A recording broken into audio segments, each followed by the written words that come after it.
सहारनपुर में राष्ट्रीय लोकदल की प्रेस वार्ता हुई है और प्रेस कॉन्फ्रेंस में जयंत चौधरी जो केंद्रीय मंत्री हैं, आरएलडी चीफ हैं, उनका 3 सितंबर को कार्यक्रम रखा गया है। रामपुर मलियारान जो सहारनपुर में गुर्जर बेल्ट है और वहाँ की जो अखिल भारतीय गुर्जर विद्या प्रचारिणी सभा है, वहाँ कार्यक्रम होगा, जिसके लिए जयंत चौधरी ने जो यहाँ की पूरी कमेटी है उसको दिल्ली बुलाया था। उन लोगों से बातचीत करेंगे जो गुर्जर समाज की कार्यकारिणी के लोग हैं कि किस तरह का एक कार्यक्रम है, और जयंत चौधरी जो यहाँ सहारनपुर में कार्यक्रम करने आ रहे हैं 3 सितंबर को, उस कार्यक्रम की क्या ज़रूरत है और क्या ये 2027 के चुनाव का एक तरह से श्री गणेश है या गुर्जर समाज को रिझाने के लिए जयंत चौधरी का प्रयास है।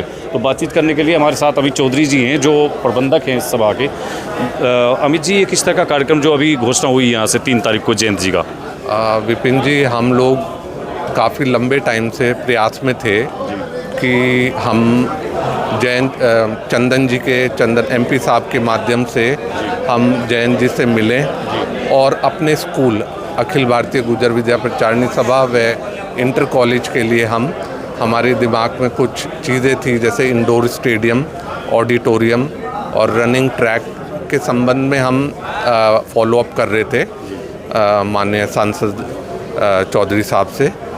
तो इसी क्रम में 2 दिन पहले एमपी साहब चंदन जी के माध्यम से उन्होंने हमें बुलाया और हमने अपना मांग पत्र उनके सामने रखा कि हम संस्था के लिए ये चीज़ें हम चाहते हैं, संस्था में ये चीज़ें नहीं हैं। तो उन्होंने सहर्ष वो स्वीकार किया। उन्होंने कहा ठीक है, बहुत अच्छी बात है, और उन्होंने कहा कि मैं खुद आके इन चीज़ों पर मैं आप लोगों को दूंगा, और उन्होंने वादा किया कि इससे बढ़कर मैं कुछ कॉलेज को देना चाहता हूँ। तो ये एक बड़ा हर्ष का विषय है कि हमारे जो समाज की एक संस्था है, अखिल भारतीय गुर्जर विद्या प्रचारिणी सभा कह लो या फिर इंटर कॉलेज जो है गोचर कृषि इंटर कॉलेज कह लो, तो उसका प्रबंधक होने के नाते मैं, हमारे अध्यक्ष जी हैं, कोषाध्यक्ष जी हैं, उप प्रबंधक जी हैं, सभी सदस्य हैं, कल्याण भाई हैं और भी सब लोग हैं, जिम्मेदार लोग हैं।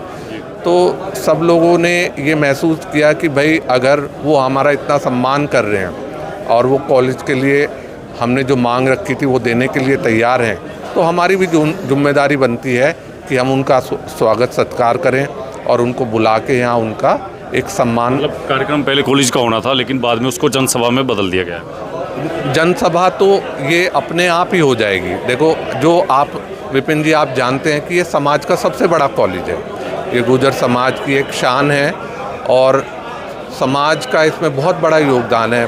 हमारे बड़े बुजुर्गों और समाज के बहुत सारे लोगों का इसमें बड़ा योगदान है।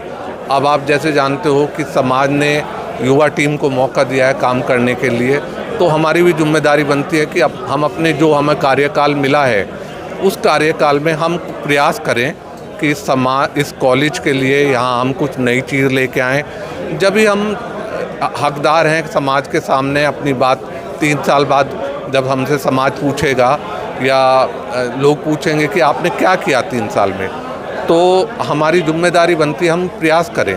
और उसी प्रयास का हिस्सा है कि एमपी साहब चंदन जी के माध्यम से हमने जयंत जी से काफ़ी लंबे टाइम से हमारी पूरी टीम प्रयास कर रही थी। भैया ऐसा है ना, 2027 का चुनाव भी है और अखिलेश यादव 6 सितंबर को आ रहे हैं, तो ऐसे में 3 सितंबर को जयंत जी का कार्यक्रम होगा, तो जाहिर सी बात है लोग सवाल तो करेंगे कि चुनावी तैयारी भी हो सकती है।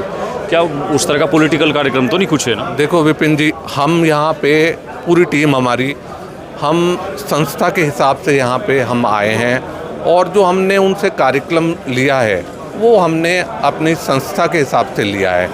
और देखो, वो राजनीतिक आदमी हैं तो वो जहाँ जाते हैं होती हैं, लेकिन उनका इतना बड़ा योगदान है। अगर वो कह रहे हैं कि मैं आपके यहाँ कुछ करना चाहता हूँ, कॉलेज में कुछ देना चाहता हूँ, तो हमारी जिम्मेदारी बनती है, हम उस जिम्मेदारी से भाग नहीं सकते। कोई अगर मान लीजिए कोई कहता है, हमारे जैसे रामशरण दास जी थे, यशपाल सिंह जी थे, मास्टर कंवरपाल जी थे, सब लोगों ने समाज के लिए, इस संस्था के लिए, वो लोग अलग अलग तरीके से मुख्यमंत्री जी से और अलग अलग केंद्रीय नेतृत्व से समय समय पे वो लाते रहे चीज़ें। तो इसका मतलब ये नहीं होता कि वो राजनीतिक, हाँ, तो हमारे समाज के जो बड़े नेता थे वो भी बड़े नेताओं से मिलके उस टाइम पे जो सरकारें होती थी वो लाते थे। तो हम राजनीति ना करते हुए हमारा सिर्फ यही उद्देश्य है कि हमारे कॉलेज को हमारे संस्था हित में रामपुर कॉलेज को हम कुछ दे सकें। तो वैसे इसमें पूरे मतलब गुर्जर समाज को आप लोग निमंत्रण देंगे या अपने आसपास का जो रामपुर का क्षेत्र है? देखो, गुर्जर समाज के साथ साथ हमारी जिम्मेदारी ये बनती है कि देखो, हमारी संस्था ऐसी संस्था है, आप भी जानते हो जी, कश्मीर से लेकर कन्याकुमारी तक के बच्चे यहाँ पढ़ने आते हैं और सब धर्मों के बच्चे यहाँ पढ़ते हैं, ठीक है ना। और हमारी जिम्मेदारी सिर्फ एक, ये समाज की तो जिम्मेदारी है ही, और समाज के लिए गर्व की बात है कि हम और लोगों को भी इसमें शिक्षा के लिए एक माध्यम बन रहा है, समाज एक माध्यम बन रहा है। तो ये एक सर्व समाज की चीज़ है, कोई इसमें कोई हम सर्व समाज को ही बुलाया जाएगा? सर्व समाज, मतलब भीड़ तो बड़ी जुटाना कोशिश तो रहेगी ना? हाँ, इसमें यह सर्व समाज आए और हम चाहते हैं कि जो जयंत जी ने और चंदन चौहान जी ने जो एक हमें एक मौका दिया है, तो उस मौके पे हम अगर वो हमारा, हाँ बिल्कुल बिल्कुल, वो उन्होंने हमारा इतना मान सम्मान रखा, वो हमारी संस्था के लिए इतना कर रहे हैं। और हम चौधरी साहब से मिले थे, हमारा पूरा प्रतिनिधित्व मंडल पूरा मिला था, तो उन्होंने इतने अच्छे से सबको बात रखी अपनी, और ऐसा बिल्कुल महसूस नहीं होने दिया। उन्होंने कहा कि हमारा रामपुर से पुराना नाता है, क्योंकि जो MP साहब हैं चंदन चौहान जी, इनके बाबा जी चौधरी नारायण सिंह जी और संजय चौहान जी, उनके माध्यम से हमेशा वो इस कॉलेज में उनको जानकारी है, वो बात करते थे इस बारे में। तो हम अब युवा होने के नाते ये हमारी जिम्मेदारी बनती है, जो पुराने रिश्ते संबंध हैं उनको नया करने की। बिल्कुल, ठीक है, बहुत धन्यवाद आपका। बिल्कुल। और जो रामपुर में अखिल भारतीय गुर्जर महासभा और विद्या प्रचारिणी सभा है, उसकी तरफ से जो कार्यक्रम 3 सितंबर को होगा, उसके लिए पूरी कार्यकारिणी के जो पदाधिकारी हैं वो इस वक्त चंदन चौहान जी जो सहारनपुर में आए हुए हैं, बिजनौर के MP हैं RLD के, उनकी प्रेस वार्ता में थे। उन लोगों ने बताया कि 3 सितंबर का जो कार्यक्रम है वो जयंत चौधरी के स्वागत का कार्यक्रम है और संस्था के लिए, लेकिन जब मंच लगेगा तो मंच से राजनीति की बात भी होगी, और जाहिर सी बात है कि मंच से जब बातें राजनीति की होंगी तो उनके कुछ और मायने भी निकलेंगे। फिलहाल के लिए सहारनपुर में जो तैयारियां चल रही हैं उसको लेकर के बातचीत करेंगे और लोगों से भी। फिलहाल के लिए इतना ही, धन्यवाद।